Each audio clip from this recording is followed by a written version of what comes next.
कहाँ नीतीश कुमार, कहाँ सुशील मोदी और कहाँ एक 8वां क्लास का फेल कर विद्यार्थी आ जाएगा संविधान बनाने के लिए। बताइए, तेजस्वी यादव कहे हैं जो आते ही पहले कलम से 10 लाख रोजगार देंगे। तेजस्वी यादव को पता है कि रोजगार कैसे उत्पन्न होता है? क्या उनको कोई नौकरी के मामले में कोई पता है उनको किस तरह से नौकरी मिलता है? क्या उनको कोई संविधान का या कानून का जानकारी है उनको? अगर जानकारी होता तो इस तरह का जो उन्होंने काम किया, उनके पिताजी आज भी जेल में हैं, बहाली में गए हैं तेजस्वी यादव, बताइए तो क्या बताएंगे? वो जो हम अपने खुद चोर हैं, आप सोचिए हम खुद चोर हैं और हम दूसरा को और कहें कि हम आपको इंसान बना देंगे। मतलब तेजस्वी चोर है। अरे तेजस्वी पर 420 का केस लगा हुआ है। अभी एक बार नेताजी कह रहे थे सुशील मोदी जी आए थे, आप लोग भी गए होंगे, कुछ लोग हम नहीं गए, पसंद नहीं पसंद। कौन पसंद? और ये बोल रहे हैं 2 लाख लेके बैठे हैं, कर रहे हैं हमको किससे ले लिए? पैसा हम पूछते हैं, पैसा मुख्य खाता पाता है, पैसा इनका खाता पाता है। पैसा सरकार पे आता है, 10 लाख तक दिशा नहीं देंगे, अगला पैसा नहीं आएगा। आप में प्रॉब्लम है, 20,000 का बात आया।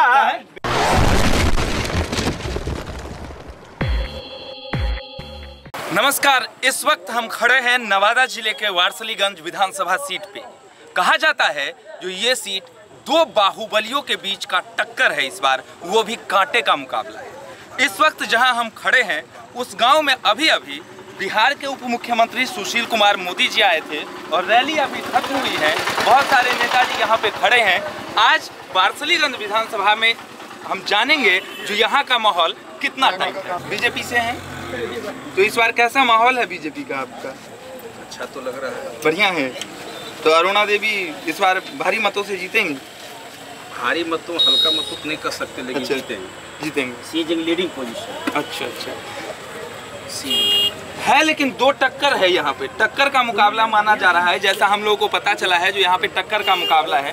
और भी नेताजी जी बताइए, कैसा आपको लगता है टक्कर का है? जी हमें चुनाव तो आप जीतिएगा, मुकाबला कैसा है? मुकाबला कोई मुकाबला ही नहीं है। मतलब बीजेपी के अरुणा देवी का कोई मुकाबला नहीं? मुकाबला मतलब हमारे टक्कर में कोई है ही नहीं। वही चीज जो अरुणा देवी का कोई टक्कर नहीं दे सकते हैं यहाँ पे। चलिए कोई बात नहीं, इनसे भी जानते हैं। नेताजी आप बताइए, आप अपना कुछ विचार दीजिए।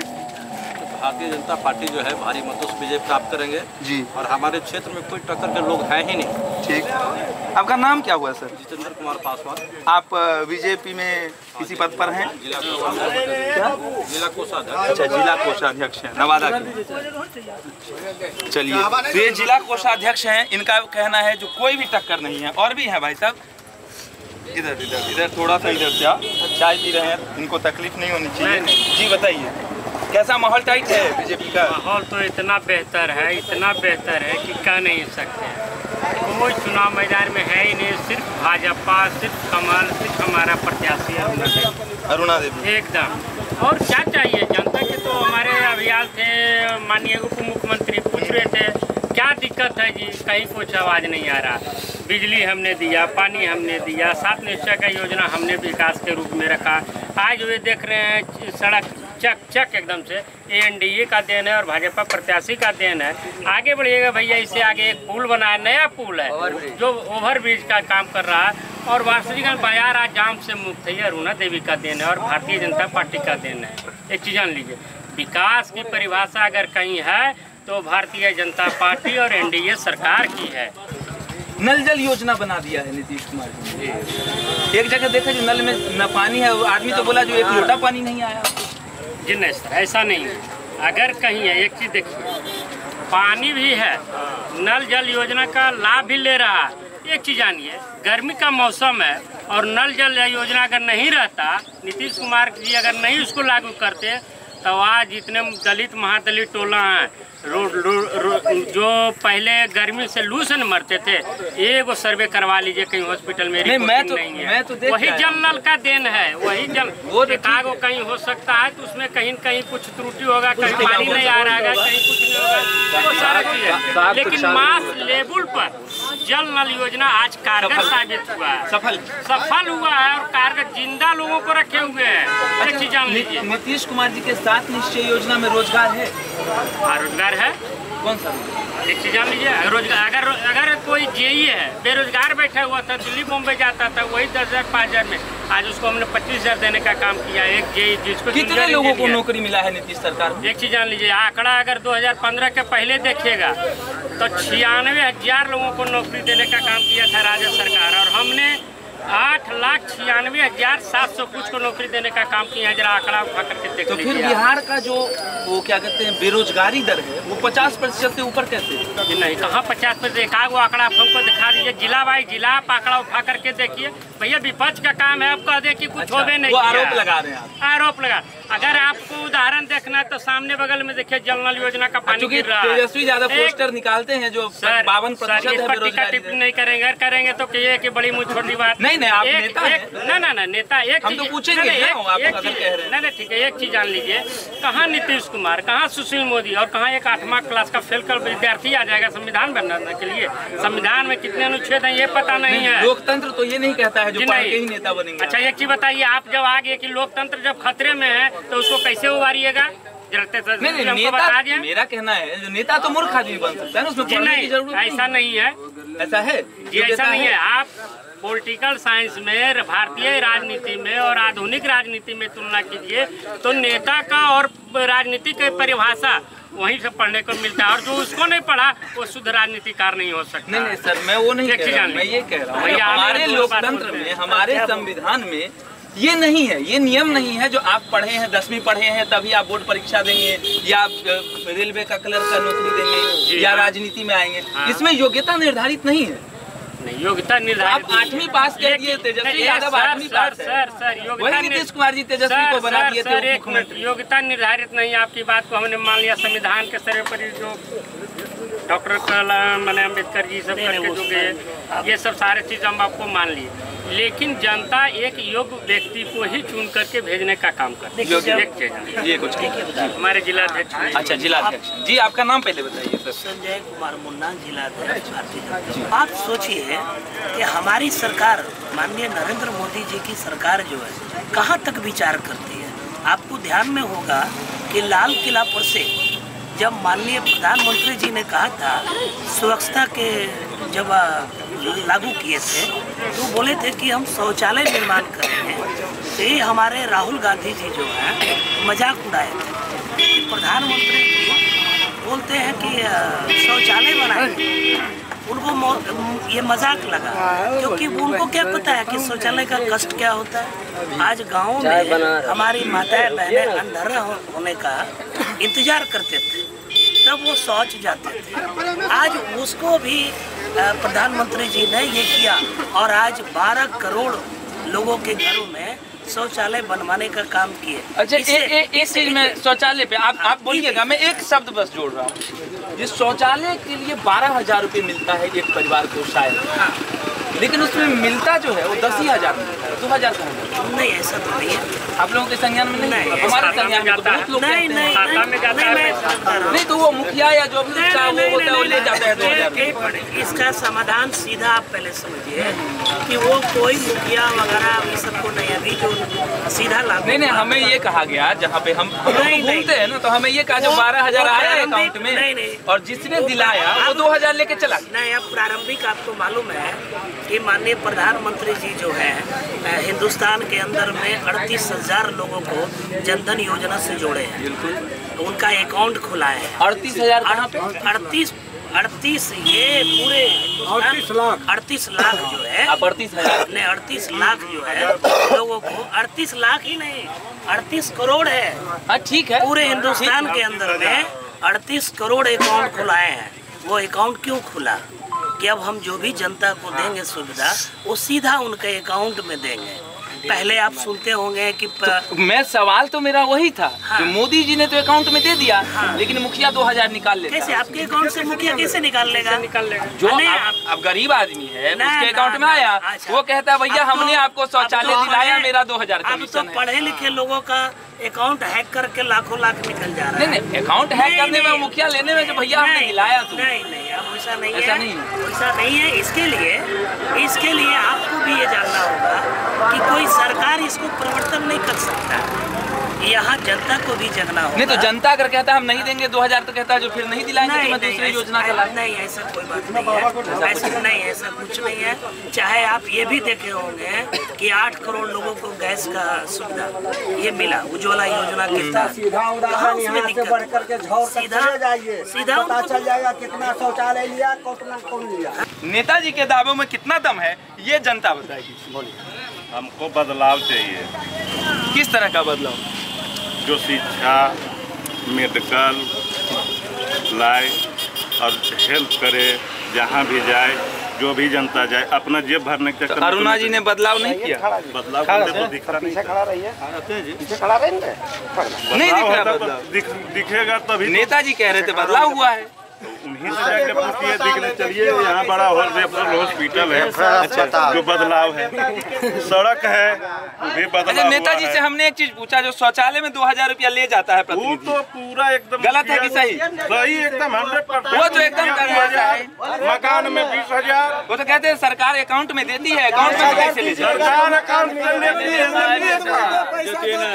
तो जनता इतना नाराज होता ही नहीं। अभी एक बार नेताजी कह रहे थे जो सुशील मोदी जी आए थे, आप लोग भी गए होंगे, कुछ लोग नहीं, हम नहीं गए, पसंद नहीं है। नहीं पसंद। कौन पसंद है? काम करने वाला भी कौन है काम करने? 2 लाख लेके बैठे काम हैं। करेंगे। 2 लाख लेके बैठे हैं। हाँ, जो है इस बात किससे 2 लाख ले लिया मोदी जी। दलगत राजनीति से मतलब नेता के छवि पे वोट। हाँ, व्यक्ति विशेष और जो है उस पे वोट होगा। आप कह रहे थे कौन पैसा? 220 सीट आएगा बीजेपी का। अच्छा, इसमें कोई डाउट नहीं है। कोई 220 हाँ, एकदम तय नीतीश पूरा। ये कह रहे 220 आएगा सीट और ये बोल रहे हैं 2 लाख लेके बैठे हैं, कर रहे हैं हमको। किससे ले लिए? पैसा हम पूछते हैं, पैसा मुख्य खाता पाता है, पैसा इनका खाता पाता है।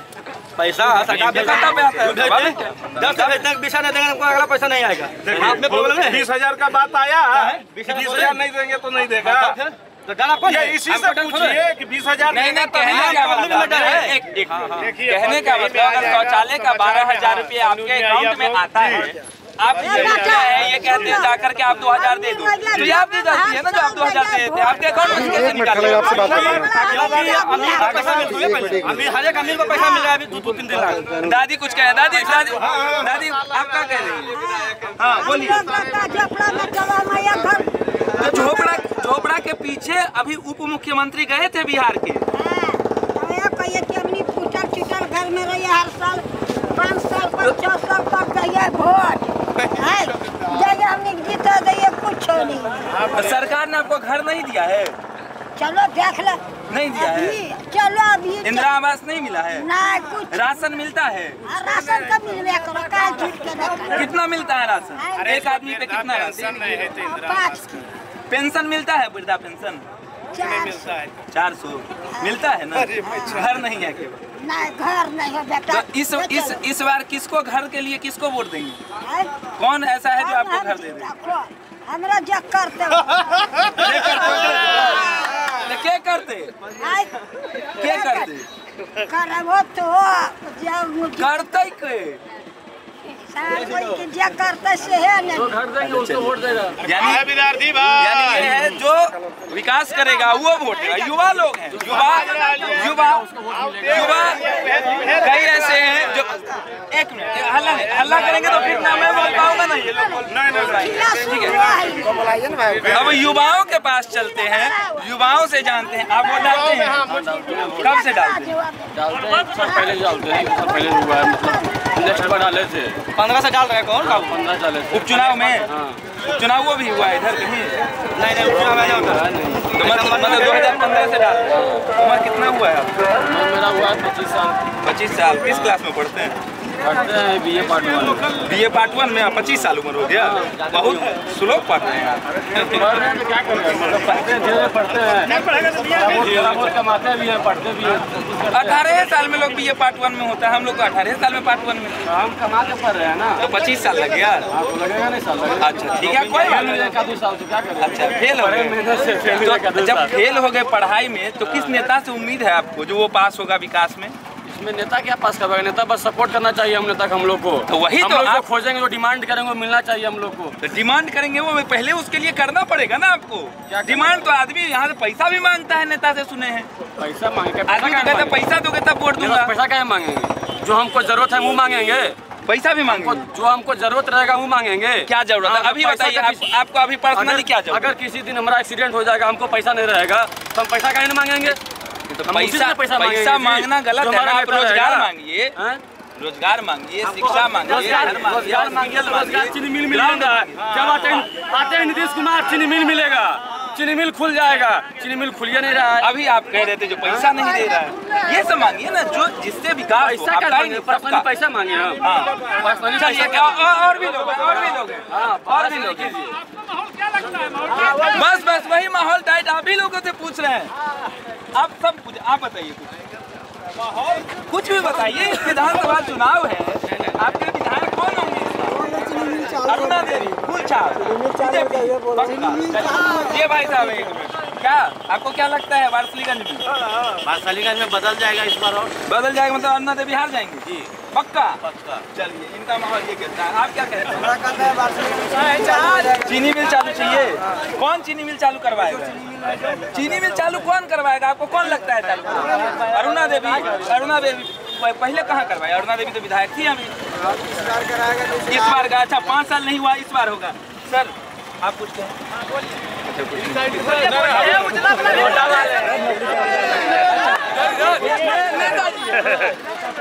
नेताजी बताइए, चीनी मिल चाहते हैं लोग? चीनी मिल का जो मुद्दा है वो एक विधानसभा और एक विधायक का मुद्दा नहीं है। वो मुद्दा इससे ऊपर का। विधानसभा में विधायक को इसीलिए लोग चुन के भेजते हैं जो हमारा क्षेत्रीय प्रतिनिधित्व विधानसभा में हो।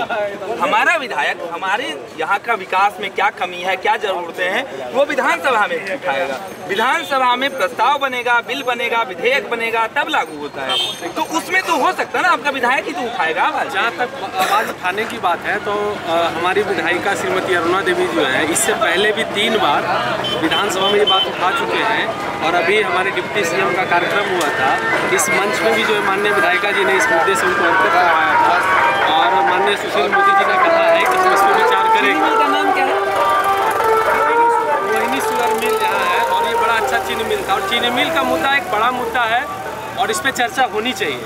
वारसलीगंज की विधानसभा का कहना है जो यहाँ सब कुछ है, अरुणा जी ने विकास किया है, लेकिन अहम मुद्दा ये है चीनी मिल। चीनी मिल मुद्दा इसलिए है क्योंकि चीनी मिल बहुत से लोगों के लिए रोजगार का साधन है, बहुत से लोगों के लिए जीविका का साधन है, और बहुत से लोगों के लिए राजनीति का भी साधन है। क्योंकि आज राजनीति का मुद्दा ये चीनी मिल है वारसलीगंज में, और यहाँ की जनता को उम्मीद है जो इस बार उसी को जिताएंगे, विधानसभा उसी को भेजेंगे जो यहाँ पर चीनी मिल चालू करवाने का काम करेगा। जी बताइए, आप क्या कहते हैं? क्या यहाँ तो कोई कुछ टक्कर है ही नहीं। अरुणा देवी, हम अरुणा देवी, कमल मोदी है तो मुमकिन है। क्यों मोदी? आप देखिए मोदी जी क्या काम की, 14 के बाद हमारा देश में क्या परिवर्तन, राजनीतिक रूप से क्या परिवर्तन हुआ, और विकास के रूप में भी आप देखिए। अच्छा, एक चीज बताइए, तेजस्वी यादव कहे हैं जो आते ही पहले कलम से 10 लाख रोजगार देंगे। तेजस्वी यादव को पता है कि रोजगार कैसे उत्पन्न होता है? क्या उनको कोई नौकरी के मामले में कोई पता है उनको किस तरह से नौकरी मिलता है? क्या उनको कोई संविधान का या कानून का जानकारी है उनको? अगर जानकारी होता तो इस तरह का जो उन्होंने काम किया, उनके पिताजी आज भी जेल में हैं, बहाली में गए हैं तेजस्वी यादव, बताइए तो क्या बताएंगे? वो जो हम अपने खुद चोर हैं। आप सोचिए, हम खुद चोर हैं और हम दूसरा को और कहें कि हम आपको इंसान बना देंगे। मतलब तेजस्वी चोर है? अरे तेजस्वी पर 420 का केस लगा हुआ है, तो 420 अगर हमारा नरेंद्र मोदी जिंदाबाद, राज्य को चलाए, नरेंद्र मोदी जिंदाबाद, जो आपराधिक मामला जिंदाबाद, ये सब लोग जानते हैं, आप भी जानते हैं, अपने चैनल वाले हैं, आप भी जानते हैं कि ये लोग बेल पे हैं, और बेल वाले आदमी अगर हमारा स्टेट चलाना स्टार्ट कर दें तो बताइए हमारा राज्य का दुर्भाग्य ही है। अच्छा, एक चीज और पूछते हैं, युवा हैं आप, बेशक बीजेपी से बिहार में नीतीश कुमार ने पूर्ण शराब बंद कर रखा है। पता लगा है कि बहुत शराब बिकता है, होम डिलीवरी होती है। देखिए शराबबंदी सरकार का काम योजना बनाना है, ठीक है ना। योजना को धरातल पर उतारना भी तो है। योजना सरकार का काम पर योजना बनाना होता है सर, और एक योजना बना के आप नहीं भाग सकते। आ रहे हैं, उस पे आ रहे हैं, भाग नहीं सकते, हम भाग नहीं रहे हैं, उस पे आ रहे हैं। योजना बनाना होता है, ठीक है। जब योजना बनती है तो उसको धरातल पे लाया जाता है, लेकिन धरातल पे लाया जाता है उसको हम लोग का भी जिम्मेवारी बनता है कि हम उसको क्या करें, उसको क्या उस योजना को किसकी जिम्मेदारी, कौन है जिम्मेवारी हम लोग को भी है, जनता को, प्रशासन को, सबको है। तो पब्लिक को जागरूक कौन करेगा? अगर मान लीजिए आप न्यूज चैनल वाले हैं, हम ग्रामीण हैं, अगर हमें लगता है कि फलाना कोई अगर शराब बेच रहा है तो क्या हम कभी थाना पे कंप्लेंट किए कि फलाना बेच रहा है? ये कभी नहीं किए हम लोग। हाँ, ये मानते हैं आप जो कह रहे हैं, ये हम मानते हैं। हाँ, नेतागिरी से हट के हम ये मानते हैं कि शराब की होम डिलीवरी सुनते हैं, क्योंकि शराब से तो हम हाँ भाई कुछ कह रहा है, लेकिन इसमें कहीं ना कहीं हम लोगों में भी है कि अपने समाज को, अगर हमारे समाज में कोई लड़का अगर इस तरह का काम करता है, इस तरह का काम करता है तो उसको हम सह देते हैं, सर आप शिक्षा व्यवस्था के बारे में बताइए। बहुत सारे मुद्दे देखे, शिक्षा व्यवस्था पे न कोई बोल रहा है और न कोई सुनने के लिए तैयार है। रीजन ये है जो सबको लगता है शिक्षा बहुत बढ़िया है। बहुत अच्छा क्वेश्चन हमसे आप एक क्वेश्चन पूरा घूस से पक्का घर बना दिया स्कूल में, लेकिन स्कूल में शिक्षा की गुणवत्ता नहीं, क्वालिटी खत्म हो गई। सबसे पहले हम आपको कहना चाहते हैं कि शिक्षा व्यवस्था की, आज देखिए हमारी नरेंद्र मोदी की सरकार जो 1986 में जो शिक्षा नीति था उसको 2020 में बदलने का काम किया, क्योंकि उसमें बहुत सारी कमियां थी। उसको पूरा करने के लिए हमारी नई सरकार जो है नई नीति लाई है। आगामी जो यह नीति लागू होगी तो देखिएगा कि हम लोगों का जो 3+5+5+3 का जो सूत्र दिया गया है वो शिक्षा नीति पे इतना बढ़िया आधारित काम चल रहा है। लोगों की मनोभावना चल गई है कि प्राइवेट स्कूल में हम पढ़ाएंगे। हम पब्लिक को भी आग्रह करना चाहते हैं कि प्राइवेट स्कूल में कौन है शिक्षक जिसको सरकारी नौकरी नहीं लगती है? आप क्यों प्राइवेट के चक्कर में भाग रहे हैं? नारा फुदना पहना कर आपको खड़ा तो ये कौन करेगा सर? ये वही चीज कह रहा हूँ। सरकार, नीतीश सरकार दूसरे पंचवर्षीय में आई, जब दूसरी बार आई तो उसने नियोजन शिक्षक नियोजन किया। उसमें लगता है आपको जो वो क्वालिटी जो नियोजित में हुआ वो क्वालिटी आज उस स्कूल को बच्चों को निखार रहा है? बिल्कुल। हमारी जो सरकार आई और नियोजन का चर्च जब आप कर रहे हैं तो सरकारी स्कूलों में ऐसा हुआ कि जहां शिक्षक नहीं थे वहां शिक्षकों की संख्या बढ़ाई। 3.5 लाख शिक्षक जहां हमारी सरकार ने बहाल किया। तो 3.5 लाख शिक्षक बहाल हुआ कहाँ? बिल्कुल 3.5 लाख नियोजन शिक्षक बिहार में अभी कार्यरत है और 1 लाख शिक्षकों की बहाली प्रोसेस में। उनकी भी सैलरी 6-6 महीने बाद मिलती है? नहीं, अभी गत दिनों का बात हम कर रहे हैं कि स्टेट बैंक से MOU पे सिग्नेचर हुआ है। कितने दिन बाद? नहीं, बस ये चालू हो गया। सभी नए शिक्षकों से आप जानकारी लीजिएगा कि शिक्षक मांग कर धरने पर क्यों बैठे। बिल्कुल, इसी के तहत हमारी सरकार ने नई जो शिक्षक है उनका हर एक महीना स्टेट बैंक से सिग्नेचर हो चुका है। कब हुआ? बिल्कुल 10-15 दिन पहले। ये आचार संहिता चुनाव के पहले नहीं, ये हमारी बिहार सरकार की पहली थी। अब शिक्षकों को वेतन में कहीं कोई गड़बड़ी नहीं होगी। हर एक महीना 15 तारीख तक सभी शिक्षकों के खाते में जो उनका वेतन है जाएगा। और हमारे शिक्षक जो आप कह रहे हैं गुणवत्ताहीन है, मैं दावे के साथ गुणवत्ताहीन नहीं कहा मैंने ये कहा जो बच्चों को गुणवत्ता परक शिक्षा मिलती है कि नहीं, ये पूछा मैंने। बिल्कुल मिलती है। शिक्षक कभी भी गुणवत्ताहीन नहीं होते। नहीं, तो आपको जानकारी होना चाहिए कि हमारी सरकार ने सभी शिक्षकों का दक्षता लिया और दक्षता पास करने के बाद उनको सैलरी दिया जा रहा है। चलिए, बहुत बढ़िया।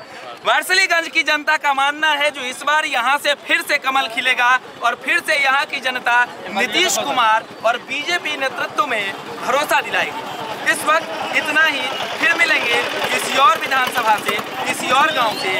हमारे चैनल को सब्सक्राइब कीजिए। अगली बार मिलते हैं माहौल टाइप के साथ।